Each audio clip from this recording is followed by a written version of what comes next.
guys, welcome to our van. It's a 2019 Ram Promaster and we self-converted it. Let me give you a tour. All right, welcome to our kitchen. So here is where we store coats, jackets, anything we need to hang. Actually a lot fits in here, so it works good. Here's our stove. We take it out when we want to use it. Here's our fridge, our fruit basket. Here's the propane and the gas that we use to cook on the stove. Here's some flowers Chris got me for our anniversary. We hang our kitchen tools and utensils for easy access. Here's our spice rack with the stuff that we use most often. We use all of this pretty much every day. Paper towels. And in these cabinets, we store camera gear and other assorted kitchen tools, pots, pans, cutting boards, stuff like that. And then up here, we have our dry storage, protein bars, peanut butter, cereal, and a few more spices that we don't use this regularly. This is where Chris stores all his clothes. He rolls them up in a really efficient way so you can fit as much as possible. All right guys, we're gonna talk a little bit about the technical stuff we got going on. This is 100% self-build. This was an empty cargo van when I bought it. We got some nice shiplap going on up here. We got the puck lights running over here. There's thin-sillet insulation behind all of this, so it's fully insulated. We have an ISCO 45-liter 12-volt fridge right here. As far as the sink, we got a standard Home Depot kind of thing that I bought. We got the pump and the reservoir, forgot what it's called, but the reservoir thing that holds the pressure in the whole system here. Anything technical, we have some puck lights down here. We got switches on either side of the walls, dimmer switches, so you hold it and you can dim it when you're trying to stay low key and you're urban camping, whatever you're doing. Up here, we have this nifty surfboard rack, which doubles as a guitar holder.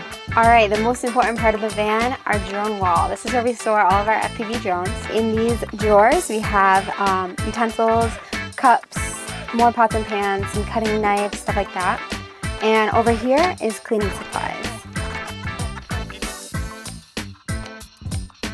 In here, we have all my stuff. It's a little messy right now, but I keep some of my drone stuff, all my clothes, my makeup, toiletries, sweatshirts, anything like that. In here, we have more camera gear.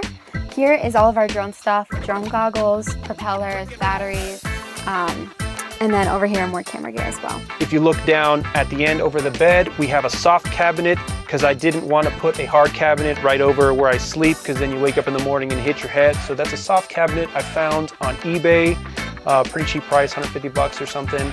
And that holds a lot of clothing, bed items, sweaters and stuff that is too big to fit in my closet right here.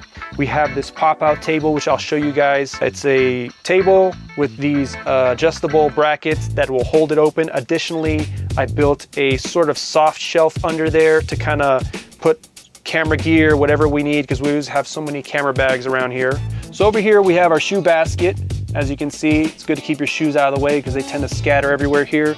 This is something that I saw a friend of mine had a pre-built RV in a Promaster van that had this kind of stoop thing. And so what I built was a removable cover for the stoop.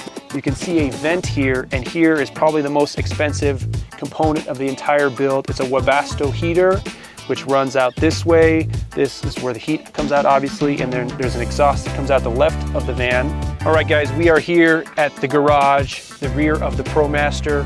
On my right, you can see this nifty tripod holder that I built. Over here, we have a 16-gallon freshwater tank that's running over here up to the sink that you saw up front. There's some draining and some venting tubes that we got going on over here.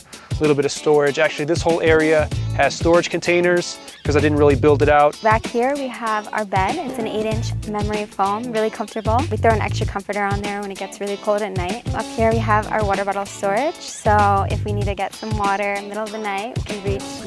Super accessible. So we have a 12-volt electrical system here. We have an inverter charger with a shore power outlet so I can charge via a generator I have, or if we have any kind of outlets that I find at a campground or we steal it from a bathroom or something. Over here we have 300 amp Battleborn batteries. We have this whole electrical system that I actually watched a YouTube video and kind of copied their wiring diagram and all that. I'll link it in the bottom to give them credit where credit's due. We have all the cables running over here. We have mostly Victron stuff.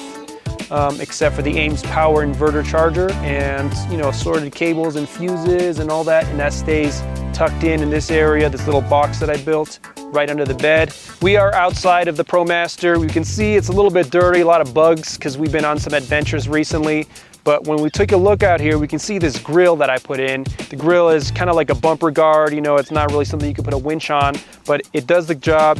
You can also attach lights. I've attached 2 KC lights and the Nightlight light bar. Additionally, we have a Nightlight on each side over here, pointing more outwards, kind of like scouting lights. And then we have the 2 at the top here. This is all into a custom made relay box that I put together, wired it all together, watched some YouTube videos on how to do it. It all works pretty well, especially when we're in these dark areas where you can't really see. You can flip on the lights, you know, look for any dangers, any things to look out for. So pretty happy. It's really dirty right now. Yeah, we definitely need to take it to a car wash. Sorry guys. Let me know in the comments which car wash I should go to. All right, thanks so much for joining us on the van tour. For more van-related content, follow us at One Van No Plan on YouTube and Instagram. We'll be traveling all over North America, so follow our journey and maybe we'll see you out there.